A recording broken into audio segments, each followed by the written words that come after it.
I woke up in the body of an Omega in labor, and the baby was the vicious Alpha Duke's secret heir. If the child lives, Duke Hayes can never know he has a son. Those were the first words I heard when I opened my eyes. My name was Ryan Miller. I was 28, lived in Seattle, and the last thing I remembered was falling asleep on my couch after a 12-hour workday while rain tapped against the windows. But I woke beneath heavy cream blankets in a candlelit bedroom, with thunder rolling across open countryside and an older woman gripping my hand as if letting go might kill me. "Elliot, stay with me," she whispered. "You are almost through this." Elliot. The name meant nothing to me. "My name is Ryan." Her face froze. Before she could answer, a crushing pressure moved through my body. I looked down and saw hands that were not mine, slender, pale, trembling against the sheets. Then a midwife leaned forward and said, "The baby is coming." The older woman steadied my breathing. A name surfaced in my mind without explanation: Margaret Ellis. I somehow knew she had served the Hayes family for more than 30 years. Other fragments followed: a snow-covered garden, a silver ring on a chain, grey eyes beneath bare winter branches, but each vanished before I could hold it. Where am I? Hayes Manor. Another name appeared in my mind. Nathaniel Hayes. Duke of the Northern Territories. Alpha. A man nobles called vicious when they thought his guards were too far away to hear. He had broken a border mutiny in 3 days, stripped a corrupt baron of his lands before the royal council, and once sent an entire tax office to trial after discovering they had starved 3 villages. Elliot's memories did not tell me whether he was cruel. They only told me people feared disappointing him. Then a newborn cried. The midwife wrapped a tiny boy in white cloth and placed him against my chest. Dark hair lay damp against his forehead. His breathing was soft, fragile, real. A name rose inside me with such certainty that my throat closed. Owen. Margaret stared. You remembered? I don't know how. Owen shifted, exposing one shoulder. Beneath the candlelight was a silver mark shaped like a crescent moon crossed by a branching thorn. The midwife inhaled sharply. Margaret covered it at once. No one outside this room sees that. What is it? The Hayes blood sign. It appears on the firstborn heir in the direct line. My heart lurched. Then his father is Duke Nathaniel Hayes. A memory opened, not random this time, but pulled from the sound of his name. Elliot stood beneath a stone arch while snow fell beyond the garden. Nathaniel pressed a gloved hand around his and said quietly, "What exists between us belongs to us until I return. Then I will make it impossible for anyone to make you hide." The image broke. If they were together, why doesn't he know? Margaret's sorrow deepened. Because after he left for the Northern campaign, every letter stopped. Then you became ill. By the time you realized you were carrying his child, the family office had already convinced you the Duke wanted nothing more to do with you. Hurried footsteps sounded in the hall. A servant appeared, breathless. "Mrs. Ellis. His Grace has returned." He was not expected for another week. His carriage crossed the south gate 5 minutes ago. The room changed instantly. Margaret gripped my shoulders. "Ryan, Elliot, whatever name feels true right now, listen to me. Hold Owen close. Do not surrender him to anyone until we know what the Duke believes." From somewhere below came a man's cold voice, followed by the sharp answer of a guard. Doors opened. Servants fell silent one corridor at a time. I looked down at Owen as his fingers curled around mine. I had awakened inside the body of an Omega named Elliot Carter. I had just given birth to the secret son of the most feared Alpha in the North. And the vicious Duke was coming upstairs. The footsteps stopped outside the bedroom. Margaret pulled Owen's blanket over the silver mark. The midwife lowered her eyes. I tightened my arms around the child and tried not to look frightened. The door opened without a knock. Duke Nathaniel Hayes filled the doorway in a black traveling coat still wet from the storm. He was taller than the fragments in my head had suggested, his face controlled, his grey eyes moving across the room with the Precision of a blade. 2 guards stood behind him. A steward hurried up the corridor. Your Grace, Lord Fenwick insists the grain seizures were lawful. Nathaniel did not even turn. Then Lord Fenwick can explain to the Crown why 3 villages were left without winter stores. Seal his accounts. If anyone alters a ledger before sunrise, arrest them. The steward bowed so fast he nearly stumbled. That was the man people called vicious. Then Nathaniel looked at me. Everything in his face changed. Elliot? The name came out almost soundless. I'm sorry, I said. I don't know you. He stopped as if I had struck him. After a long silence he ordered everyone out except Margaret. Even his guards withdrew. He came no closer than the foot of the bed. I watched them lower your coffin into the ground 8 months ago. My skin went cold. My coffin. The physician declared your death from fever while I was returning from the border. The coffin was sealed under quarantine law. The wax bore a royal medical seal, and I was forbidden to open it. I stood beside it for an hour after everyone left, he continued. If that record was false, someone did more than lie to me. 3 days later, the Crown ordered me back north when the ceasefire collapsed. Until tonight, I had not returned to Hayes Manor. I was meant to come home next week. I came early. Margaret looked down. What did Elliot believe? I asked. Her answer was quiet. That you had ended all contact with him. Nathaniel's expression hardened. I wrote every week. A fragment surfaced, Elliot at a desk, addressing envelope after envelope to Nathaniel. I pressed my fingers to my temple. He wrote to you too. Nathaniel's gaze snapped back to mine. How do you know? I can see pieces of his life. Not whenever I want. Just pieces. Before he could ask more, Owen stirred. Nathaniel looked toward the bundle in my arms. For the first time since entering, he seemed uncertain. There is a child. His name is Owen. He took one careful step forward. May I see him?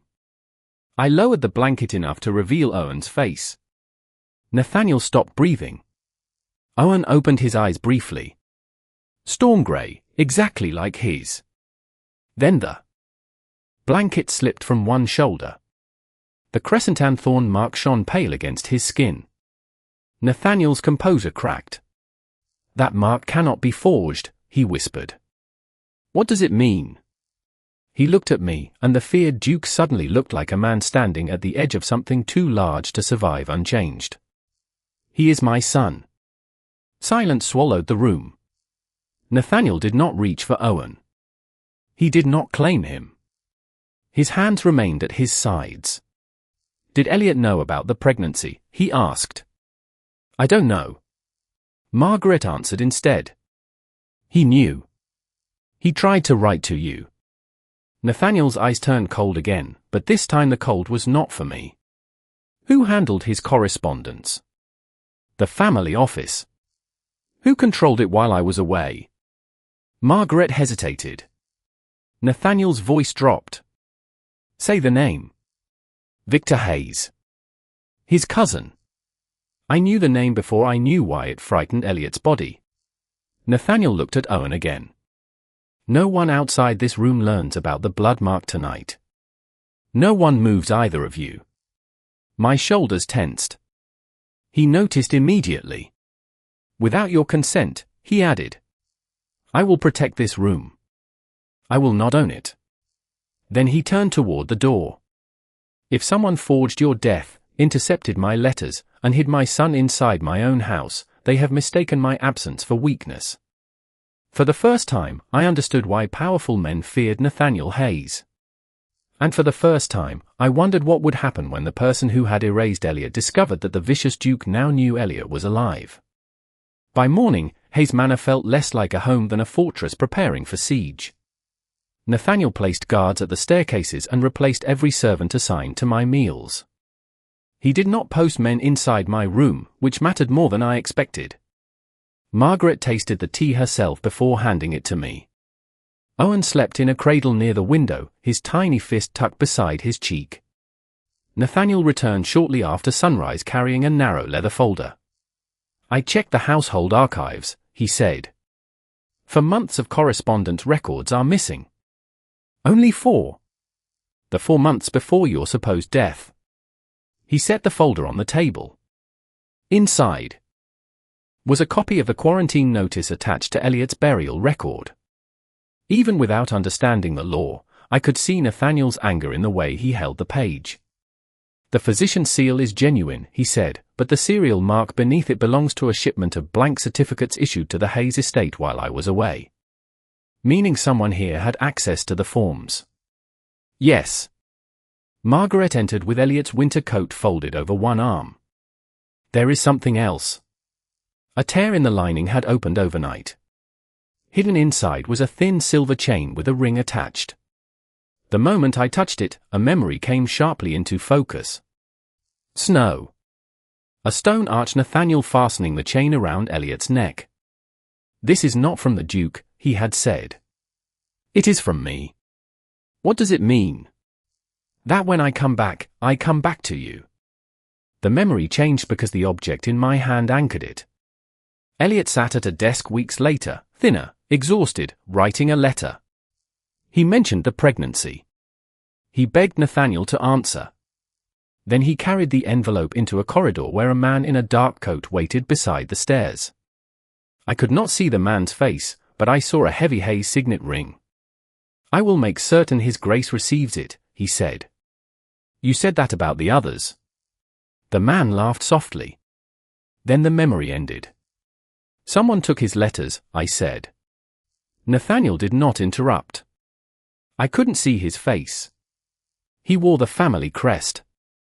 Half the senior men in this house do. That's not all. I closed my eyes, trying not to force what would not come.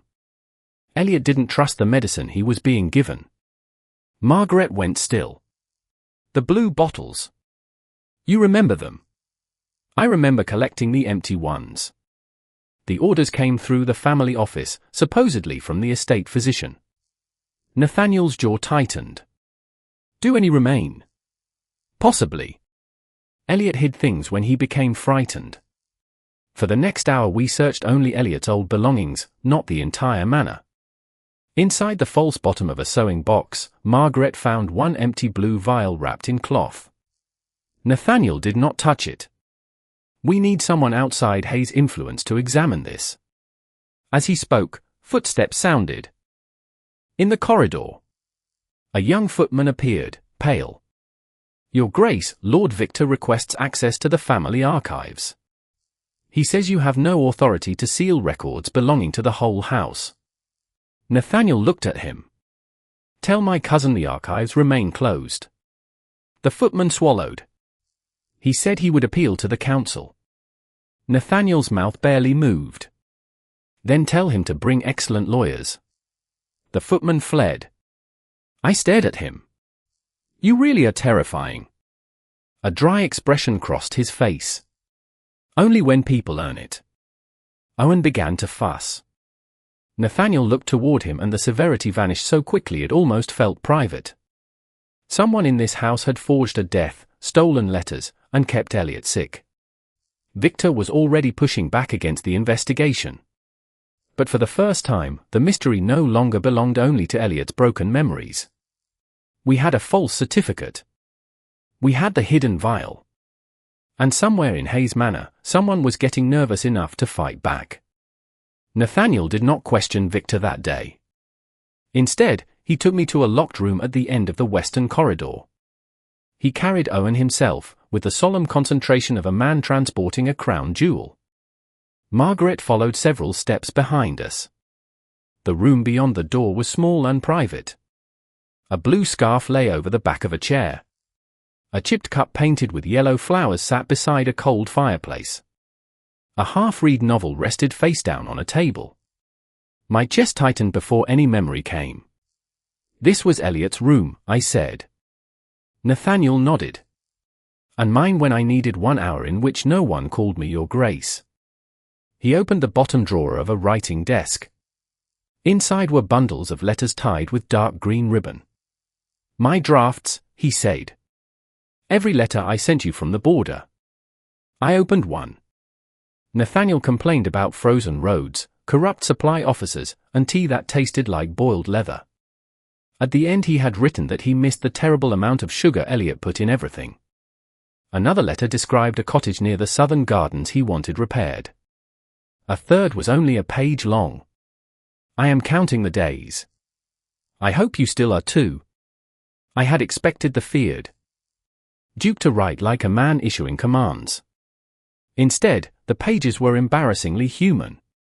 "He thought you stopped loving him," I said. Nathaniel looked out the window. I thought he had decided I was something he regretted. That final letter. Yes. It said the child was not mine and that Elliot never wanted to see me again. My fingers tightened around the page. "Why did you believe it?" "I did not." "Not completely." His jaw worked once. But then the death notice came. Grief makes cowards of intelligent men. I told myself there was nothing left to question. There was no self-pity in his voice, which made the admission hurt more. I looked at the preserved room. "There is something I have to tell you." He waited. My name was Ryan Miller. I remember Seattle. Elevators. Grocery stores. My apartment. Friends you've never met. I remember being 28 years old in another world. I swallowed. But I also remember Elliot. Not everything. Enough to know he loved you. Nathaniel said nothing. "I remember loving you," I continued, "and I remember never meeting you. Both feel true. I don't know what that makes me."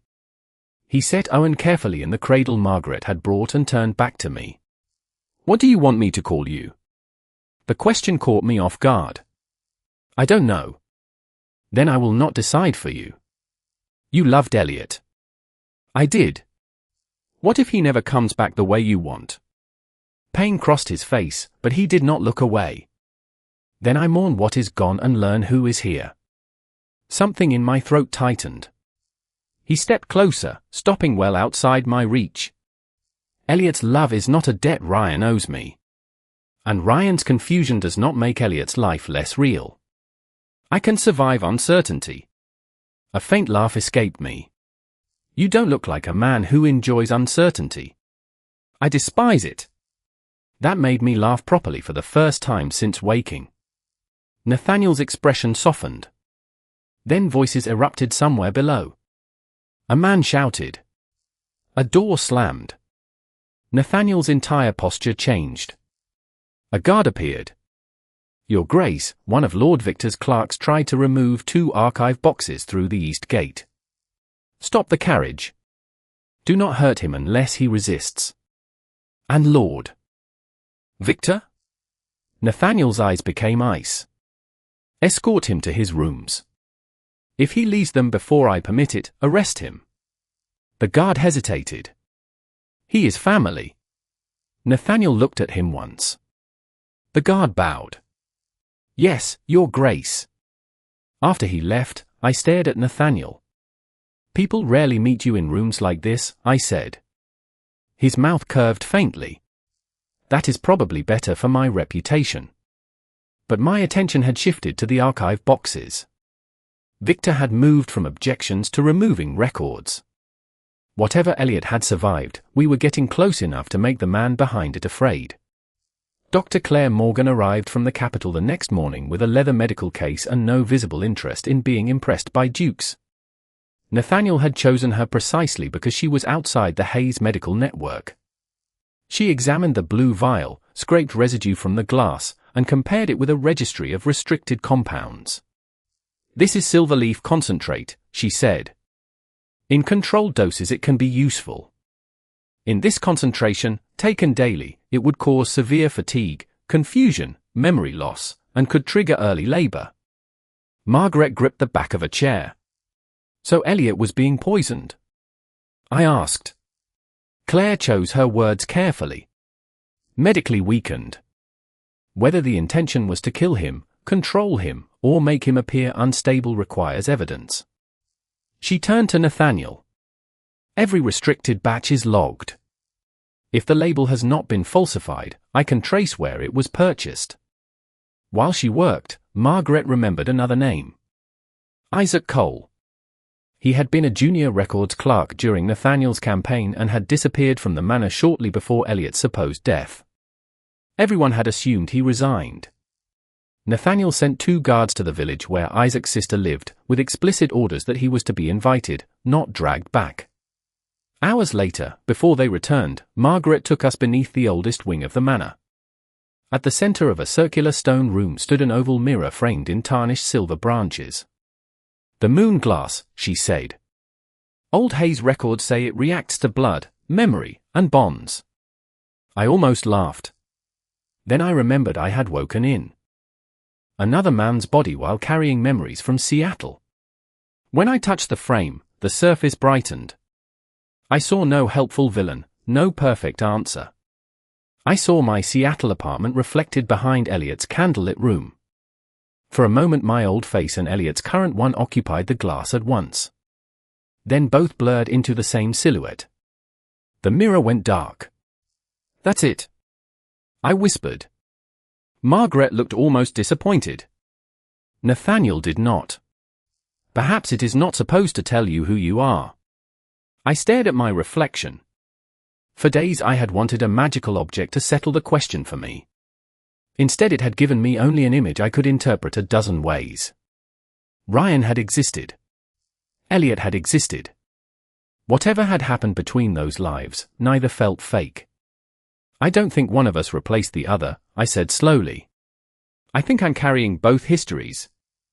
Maybe that's all I get to know." Nathaniel held out his hand but did not touch me until I took it. That afternoon the guards returned with Isaac Cole. He looked terrified. "I kept copies," he said before anyone accused him of anything. I knew something was wrong.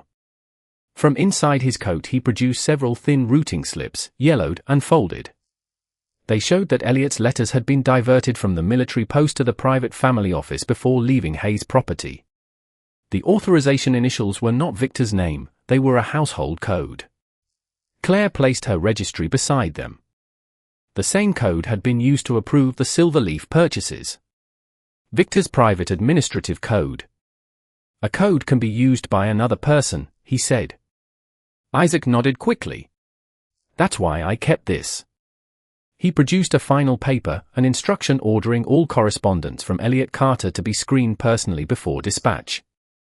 Beneath it was Victor's handwritten signature, verified against years of estate records. My skin prickled. "Why did you keep it?" "Because 3 weeks later I was ordered to prepare a death file for Mr. Carter while he was still alive." The room went silent. Isaac's eyes filled with shame. I refused. The next morning I was dismissed. Nathaniel's face became frighteningly calm. "Who gave the order?" Isaac swallowed. "Lord Victor Hayes." And somewhere upstairs, Victor had just learned that Isaac Cole was back inside Hayes Manor. Victor moved before sunset. A formal summons arrived under the seal of the Royal Council, challenging my identity, Owen's legitimacy, and Nathaniel's fitness to recognize an heir while under emotional influence. He had chosen the battlefield carefully. In Hayes Manor, Nathaniel controlled the guards. At the Royal Council, even a duke had to answer the law. What happens if they agree with him? I asked. Nathaniel read the document twice before answering. Owen's recognition could be delayed. If they decide your identity is legally uncertain, they could place him under temporary royal guardianship. My arms tightened around my son. They can take him. Only by order. That is still taking him. Nathaniel folded the summons. Then we make sure they do not have grounds.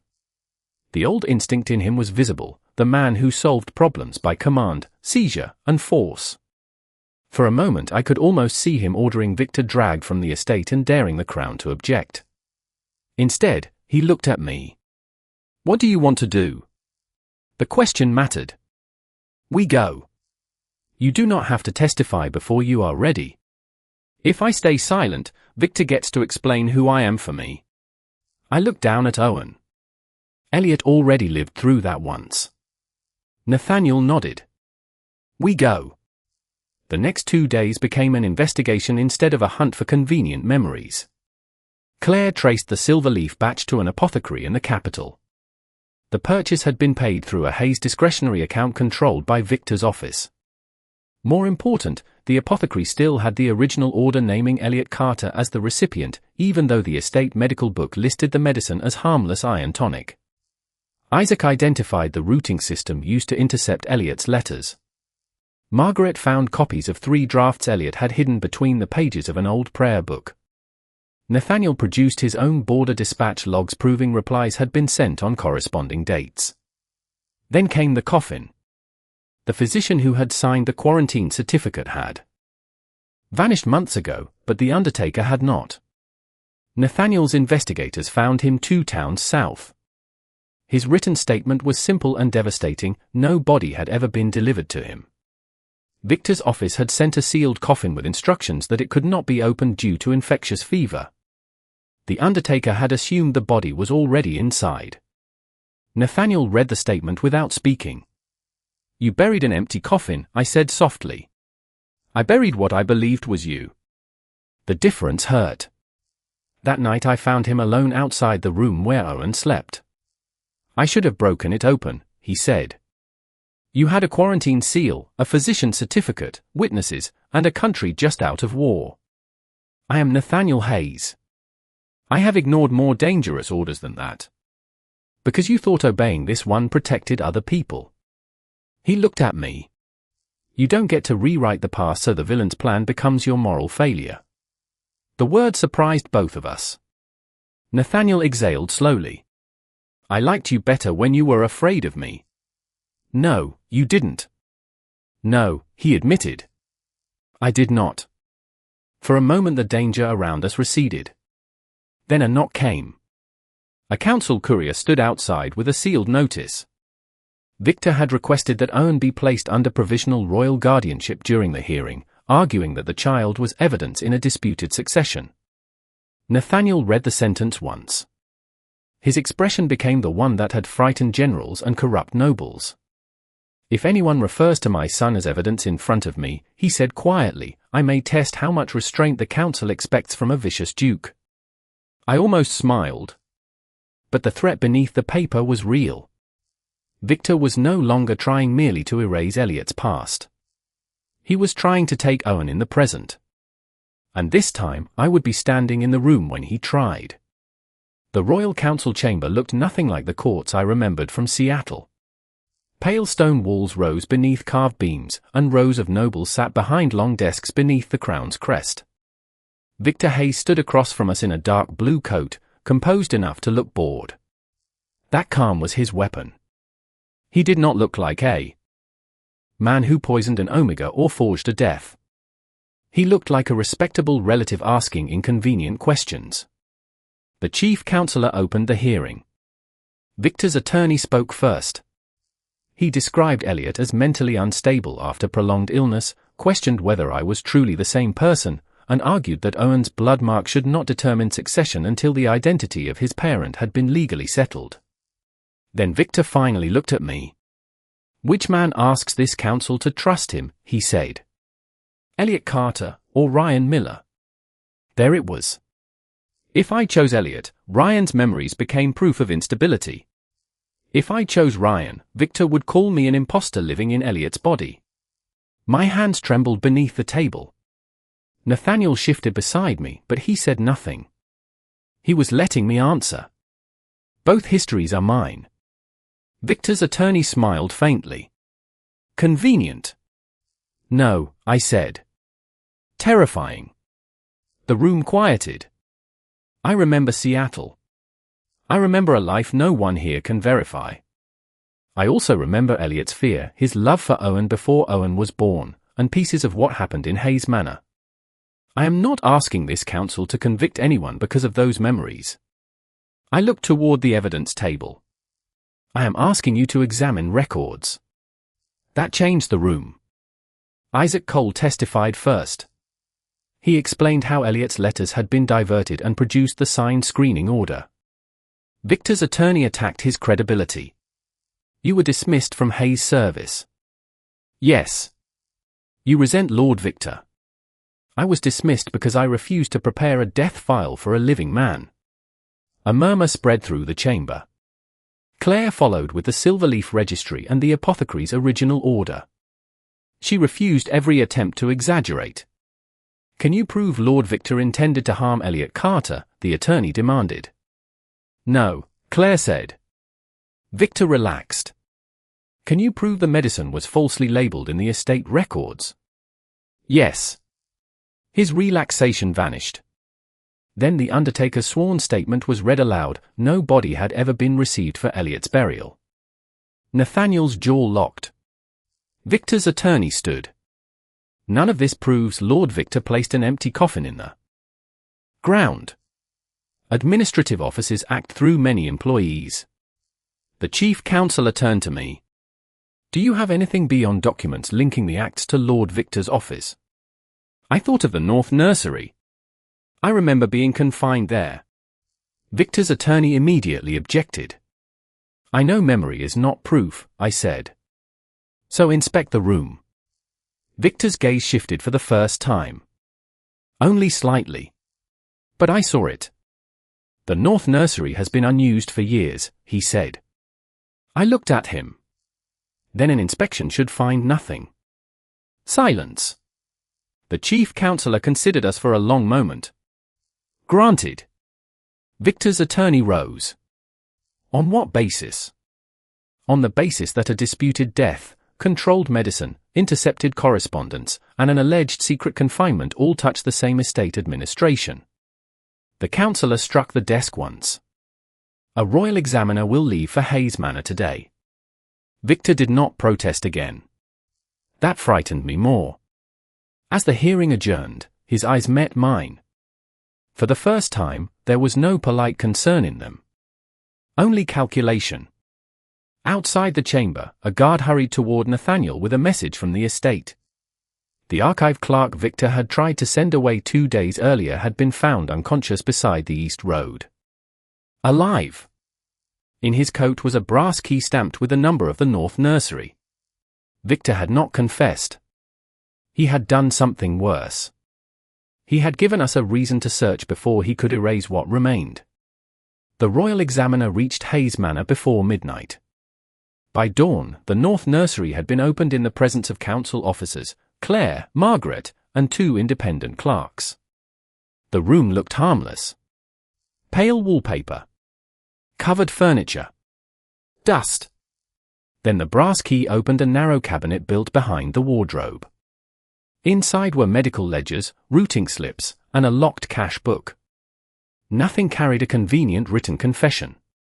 It did not need to. The ledgers recorded Silverleaf deliveries on the same dates Elliot's symptoms worsened.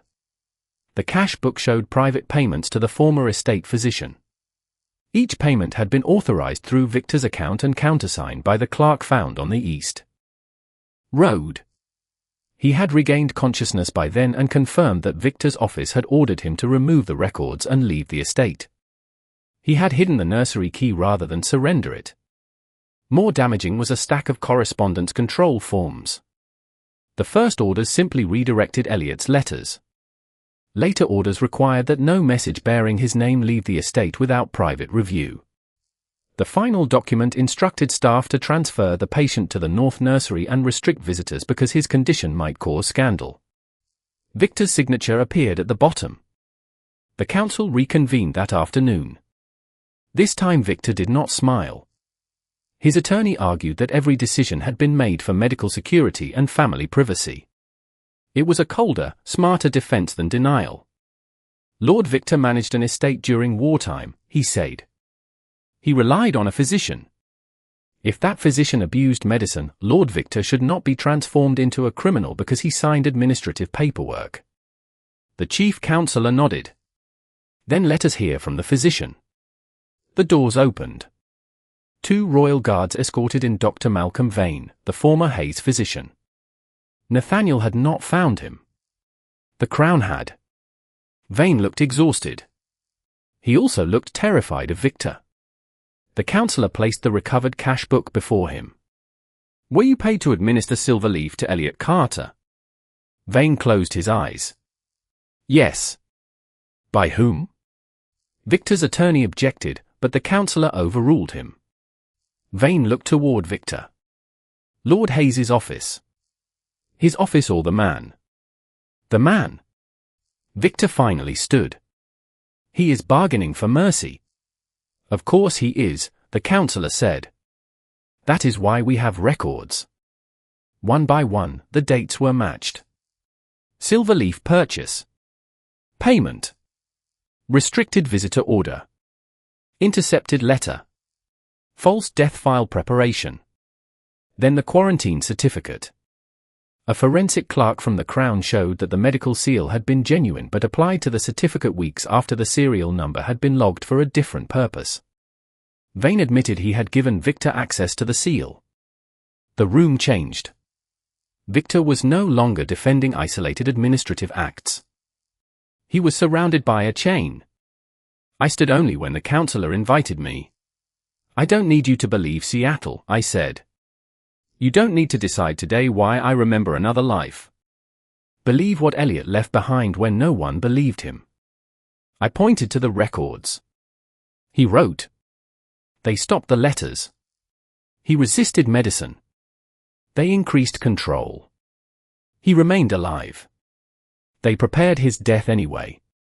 Then I looked directly at Victor.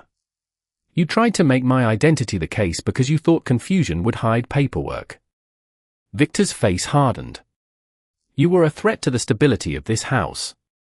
A murmur rose. His attorney grabbed his sleeve, but Victor pulled away. Not a confession to every crime. Something more revealing. His justification. Nathaniel stood. No. Elliot was a person. Owen was a child. The instability came from the man who believed inheritance made them disposable. The chief counselor ordered Victor's signet surrendered immediately pending final judgment. A royal officer crossed the chamber. For several seconds Victor refused. Then every guard in the room turned toward him. Slowly, he removed the Hayes ring and placed it on the evidence table. The sound was tiny. Metal against wood. But after everything Elliot had endured beneath that crest, it felt louder than a shout. The council denied Victor's petition to remove Owen from my custody. Owen would remain with me. And as Margaret placed my son back into my arms, Victor had to stand across the chamber without the ring he had once used to make everyone obey. 10 days later, the Royal Council delivered its final judgment. The chamber was full. Victor stood without his signet, without a family advocate beside him, and without the polished certainty he had worn at the first hearing.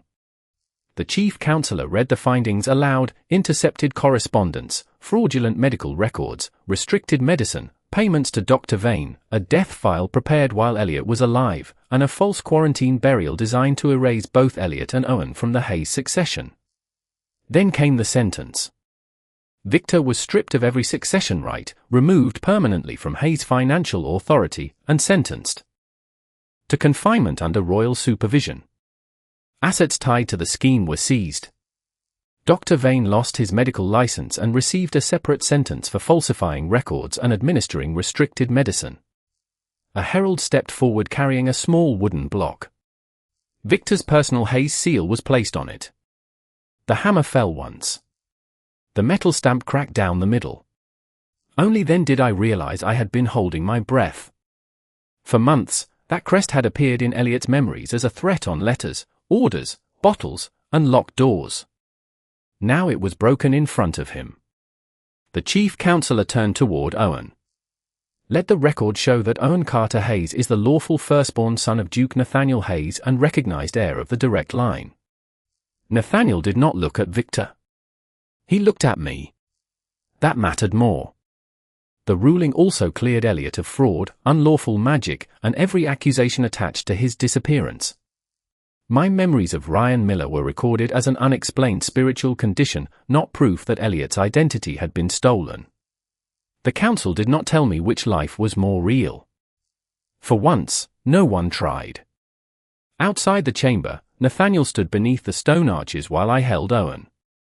"I failed him," he said. "Elliot?" He nodded. "I accepted a sealed coffin because grief made obedience easier than doubt." "You were deceived." "I was still wrong." "Then do better with what comes next." He looked at me. "I intend to." He did. Within months, Hayes estate law required independent medical review before an Omega could be isolated, informed consent for restricted medicine, and outside oversight whenever inheritance disputes involved custody of a child. No family officer could control both private correspondence and medical authorization again. Margaret received a pension and a cottage near the Southern Gardens. She announced she would consider retirement after Owen learned to say her name. Claire became head of an independent estate clinic. The North Nursery was emptied, repainted, and turned into a reading room with wide windows that stayed unlocked. Spring came slowly. One afternoon Nathaniel asked me to meet him beneath the flowering trees. Owen slept nearby in a small carriage. Nathaniel looked more nervous than he had while facing the Royal Council. "I loved Elliot," he said. "I still do, in every memory of him I carry. But I will not ask Ryan to pay that love back." I waited. "If there were no title, no heir, no debt, and no past demanding an answer, would you choose a life with me now?" I thought of Seattle. I thought of Elliot writing letters that never arrived. I thought of Nathaniel terrifying half a kingdom and learning, with me, when not to command. Yes. His breath left him. But I need it to remain my choice every day. A real smile appeared. Then I will earn the answer every day. 1 year later, Owen took his first uncertain steps across the same garden. Margaret shouted encouragement from a bench. Claire laughed beside her. Nathaniel knelt in the grass with both arms open. Owen wobbled, nearly fell, corrected himself, and walked straight into his father. I stood beneath the porch with sunlight warming my face. I no longer listened for footsteps outside locked doors. I no longer wondered whether Ryan had stolen Elliot's life or Elliot had swallowed Ryan's. Both histories had brought me here. Neither owned me. The house that once tried to erase my name now spoke my sons openly. And for the first time in either life I remembered, home was not the place someone had chosen for me. It was the place I had chosen to stay.